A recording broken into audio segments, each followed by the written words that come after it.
सुप्रभात मंडळी. मी नीलिमा पटवर्धन आणि एक छानशी गोष्ट माझ्या वाचण्यात आली आहे. लेखिका किंवा लेखक कोण आहेत ते माहीत नाही, पण गोष्ट मात्र खूप छान आहे. तर ऐकवते तुम्हाला सगळ्यांना.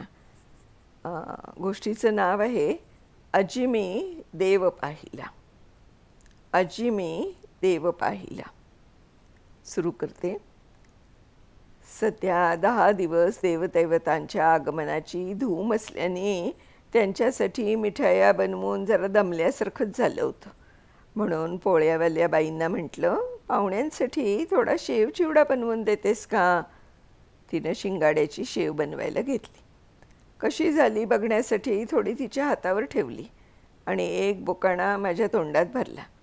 तिनं खाताना म्हटलं, बेसनापेक्षा ही शेव छान कुरकुरीत लागते. मुलगी पहिल्या बाळणपणासाठी आली आहे, तिच्यासाठी करीन म्हणते. केवढ्याला येतं हो काकू हे पीठ? मी सहजतेनं म्हटलं, असेल 60-70 रुपये पाव. त्यावर ती एकदम म्हणाली, बाप रे, एवढं महाग असतं? त्यासरशी माझा घास घशातच अडकला. किती सहजतेने मी 60-70ला पाव मिळेल असं म्हटलं. खरं तर एकेकाळी मी पण अशा खडतर परिस्थितीशी झगडतच वर आले होते.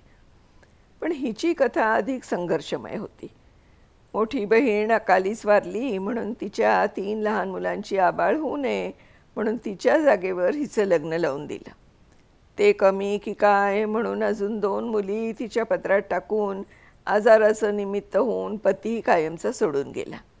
कधीही घराचा उंबरठा न ओलांडलेली पोराबाळांसाठी बाहेर पडली बिचारी. माहेरी म्हातारी आईशिवाय कोणी नाही.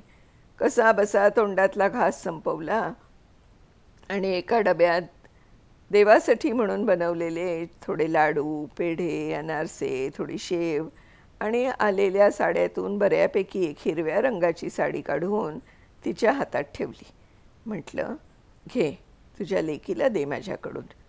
त्यासरशी तिला एकदम गलबलून आलं. म्हणाली, हे काय करताय काकू? देवासाठी बनवलेलं मला का देता? पाप लागेल ना मला. मी म्हटलं, अगं देव कुठे खातो का काही? आपली श्रद्धा, नंतर कुणाला तरी देणारच की. त्यापेक्षा मी दोन्ही हात जोडून भावपूजाच करेन. तसंही मी फार काही देवदेव करत नाही. संकोच येऊन तिनं घेतलं आणि सहज तिचे लक्ष माझ्या पायाकडे गेले. म्हणाली, काय झालं काकू पायाला? मी म्हटलं, अगं काही नाही, सकाळी फिरायला जाताना अंधारात खड्यात पाय मुरगळला. लेप लावलाय, होईल आता बरा. त्यासरशी म्हणाली, तेल कुठे आहे? द्या, लावून देते, बरं वाटेल जरा. मी म्हटलं, अगं राहू दे, पण मनातून वाटतच होतं कुणी चोळलं तर बरं होईल म्हणून. मग मी पण जास्ती आडेवेडे न घेता वाटीत तेल गरम करून तिच्या पुढे पाय केला. ती हळुवारपणे चोळत होती. त्यासरशी माझ्या शरीरात एक सुखद वेदनेची लहर उमटत होती. मी शांतपणे तिचा आत्मीयतेने फिरणारा स्पर्श अनुभवत होते आणि विचार करीत होते, मुलांकडे गेल्यावर हजारो रुपये देऊनही स्पामध्ये एवढा आनंद येत नाही, त्यापेक्षा कितीतरी पट आनंद या आपुलकीच्या स्पर्शात आहे. आमच्यातील हे बोलणं हॉलमध्ये TV पाहत असलेल्या माझ्या यजमानांनी कधी ऐकलं कुणास ठाऊक. संध्याकाळी किराणा सामानासोबत एक शिंगाडा पिठाची पुडी हातात दिली. मी म्हटलं, आत्ता तर आणलं होतं, परत कशाला? तर म्हणाले, दे तिला, खातील तिची मुलं पोटभर. तिन्ही सांजेला देवाजवळ दिवा लावताना समईच्या त्या मंद प्रकाशात फोटोतील मूर्ती रोजच्यापेक्षा अधिकच प्रसन्न भासली. जणू म्हणत होती, अगं वेडे, माझ्या पुढे रोज कर्मकांडाची सक्तीची 2-3 तास कवायत करून पाय कंबर दुखावून घेण्यापेक्षा दीन दुबळ्यांमध्येच मला शोध. आणि बघ, खरं समाधान आणि शांती मिळते की नाही ते, यालाच देव भेटणं म्हणत असतील का?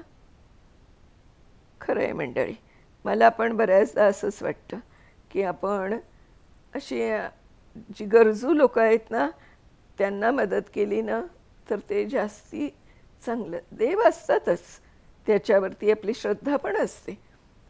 पण जसं या गोष्टीत म्हटलंय, देव कधी खातात का? आपण त्यांना भावाने देतो, आपला भाव असतो त्याच्यामध्ये.